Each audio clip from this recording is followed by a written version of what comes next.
मुस्लिमसिंगी सेंगलबा धर्मगी मरुओइबा lyric अमसु ओइरिबा कुरानबु मई थादुना फेसबुकता video upload तौरकपनि हाइबा नुपा अमा खोइसाउनरबा मियामना फुबदगी सिरे हाइरि पुलिसकी पाउना high ताबदा अकीबा फाउरबा थौदोक असि ngasi nungtil pung 3 minute kunlum ताबदा यारिपोक पुलिस स्टेशन की मनुंग चनबा यारिपोक बामोन लैकाइदा थोखिबनि थौदोक असिदा मियामना फुबदगी लैखिद्रबा कुरान मई थारंबनि हाइबा मियोय अदुदि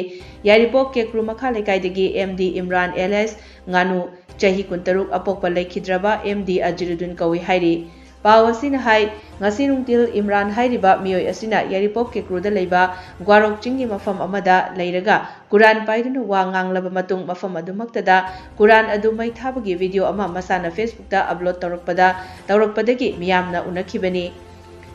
The Verod haiba Facebook account amadagi laikhidraba miyoi asina aigi ming Imran kawi aina pairiba asi Qurani aikoi muslim gi holy Quran taibang semba mapu mahakna dunia asi ahanba semba hobadagi loiba phawbagi wari loina Quran asida iraga dunia sida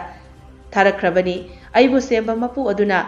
sigi matam ashi loire Quran si mai tharo aduga haina wanganglaga upload tawrakhibani hairi Presta mafam adudagi fangba pawgi matung ina Facebook da upload tawrakpada video adu unabadagi yamlaba miyam horaktuna mahakpo koithi thiraga faraba matungda fubadagi laikhidabani hairi Thaudok asigi paw hektabaga yaripok police ki oshina luchingba team ama laktuna miyoi adugi khongol irakpada laikhidraba miyoi adugi asiba hakchang adu bamon laikai mathak oli leraki turen mapanda masada mafi amata thongdana taraga leramba thengnakhibani hairi Numidang athengba fawbada Manipur Police Department ki forensic expert team sing yorokta bamaramna asiba hakchang adu laukhatana leiri hairi Dunia da leiba Musalman kudimakta pause yohallo aigi ming Imran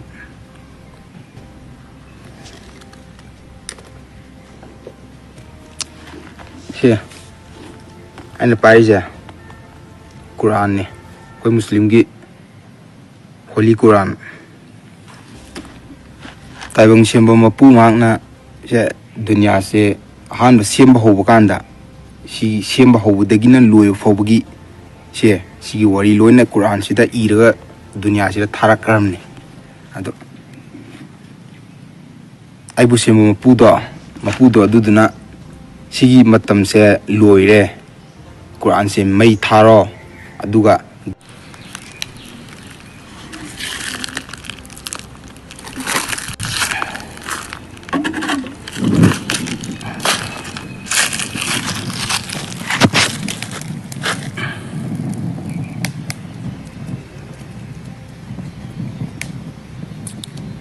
Quran chai si ko mai thare si Quran ni aduna toba tahoro muslim kudimak pause dunia sinba thungna thungalo musalman sing kudimak thungalo toba tahoro na matam leitrena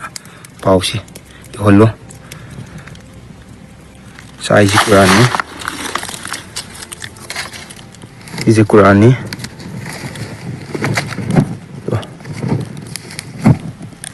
Quran Sharif